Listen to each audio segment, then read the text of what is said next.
CFNJ présente La vie dans la Naudière. L'action communautaire autonome avec Hugo Valiquette de La Troquelle. Bonjour Hugo. Allô Nicolas. Hey, on parle des organismes aujourd'hui à notre capsule. Comment on peut les trouver, les organismes communautaires autonomes? Oui, parce que depuis que j'ai commencé en avril à faire les chroniques de l'ACA, là, moi, je la fais circuler autant à La Troquelle, mais aussi sur mon Facebook personnel. Puis là, la question qui revient tout le temps, c'est j'aimerais ça, moi, les connaître, les organismes communautaires autonomes. Puis c'est pas facile.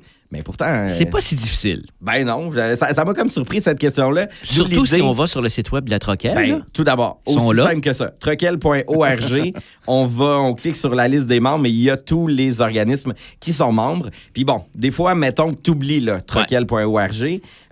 Sur les sites web des municipalités, en général, la grande majorité ont un onglet ressources dans notre municipalité ou, dans le fond, organisme de la communauté. Et si vous faites le tour des sites web des municipalités, des villes de la Naudière et justement que vous allez dans cet onglet-là, je l'ai fait, moi, vous allez être surpris du nombre d'organismes que vous trouvez dans presque toutes les municipalités, même les plus petites localités. Oui, absolument. C'est ça, quand moi je dis qu'on tisse un filet social, l'action communautaire autonome, puis là, c'est même au sens large, parce qu'il y a les organismes communautaires autonomes qui vont se retrouver dans ces bottins-là, mais il va se retrouver plein d'organismes aussi qui soutiennent la communauté en loisirs, en culture, en sport, tout ça, là, ça forme nos communautés. Et c'est ça, c'est quand même assez simple comme information à trouver. Ben non, exactement. Puis là, j'ai envie de dire, OK, tu te souviens pas d'aller sur le site web de la municipalité, tu te souviens pas de La Troquelle, il reste là les moteurs de recherche, le fameux Google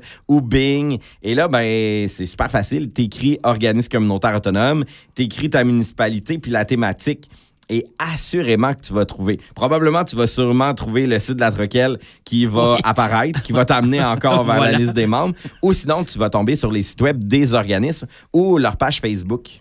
Ce qui est incroyable aussi, Hugo, c'est pas juste d'avoir le nom des organismes, mais c'est de voir aussi tout ce qu'ils peuvent faire pour nous, parce que là, c'est très, très large. On est vraiment dans toutes les sphères de la société. Là. Ça, je pense là, que c'est le bout que les gens réalisent pas. Quand on connaît pas l'action communautaire autonome, on ne sait pas à quel point il y a des organismes. Puis c'est parce que des fois, on entend aussi des noms d'organismes. Puis c'est toujours mes mêmes exemples. Là. Mais tu sais, mettons, je dirais le Néo. C'est pas si facile de savoir, que c'est un organisme communautaire autonome, puis qu'est-ce qu'il fait? C'est un organisme qui est en santé, sexualité, orientation sexuelle, en identité de genre. Donc, c'est pas des fois juste avec le nom qu'on découvre ça. Mais sinon, il y a plein d'autres organismes qui aident les personnes handicapées, qui aident les jeunes, qui aident les femmes, les hommes, les personnes âgées, les personnes handicapées. Il y a des organismes dans tous les niveaux. Il y a les groupes familles, il y a les groupes en éducation, en maison de la famille. Oui, exactement. Donc, en général, si tu as un souci, un besoin, tu entends un collègue ou une collègue dire « Moi, j'ai cette problématique-là ou cette difficulté-là », prenons le web puis allons trouver un organisme. C'est sûr qu'il y en a un qui existe. S'il ne fait pas exactement ce que tu recherches, ça va être proche, c'est sûr.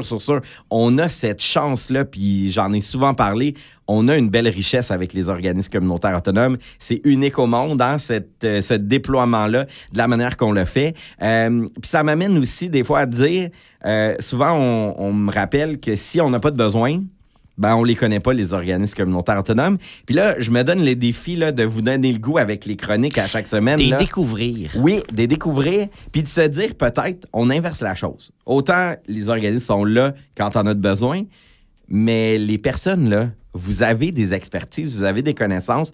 Il y a sûrement moyen d'offrir 5 heures dans l'année à un organisme communautaire autonome qu'on trouve intéressant. Puis, tu sais, il y a des médias communautaires comme CFNJ ou comme la télévision pour les passionnés, les étudiants dans ce domaine-là. Ils peuvent vous approcher comme médias. Si vous avez envie d'aider des personnes, si vous avez envie, il y a des gens qui sont super bons en rénovation, là. Et ça, c'est un enjeu, c'est une difficulté pour les organismes quand vient le temps de rénover quelque chose. S'il y a des personnes qui se disent pourquoi je n'irais pas donner un 5 heures? Puis 5 heures, là, si on s'imagine juste 1000 personnes qui décident de faire ça. Ça fait 5000 heures.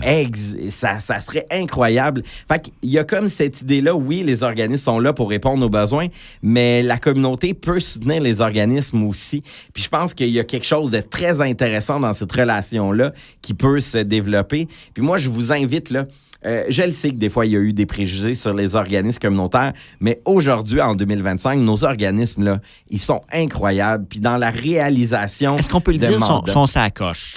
Sont vraiment sacoches. Puis ça, moi, je le répète tout le temps. C'est pour ça aussi que j'en parle avec autant de fierté, parce que je vois au quotidien la différence qu'ils font. Puis je vous le dis, là, sans les organismes communautaires autonomes, là, je suis convaincu que le Québec irait pas aussi bien. Malgré tous les enjeux qu'il y a actuellement, on enlève les organismes communautaires autonomes, ça irait vraiment plus mal. C'est pourquoi on souhaite qu'ils soient financés à la hauteur de ce qu'ils ont besoin. Exactement. Ben Hugo, moi je le répète, le site de la Troquelle, troquelle.org, vous allez avoir la réponse à toutes vos questions. En plein ça. Et nous, on va se faire aussi un devoir dans la prochaine année de vous en faire découvrir des organismes. Exactement. Merci beaucoup, Hugo. Bonne semaine. À la semaine prochaine. CFNJ vous a présenté La vie dans la Naudière. Une région à découvrir, à visiter.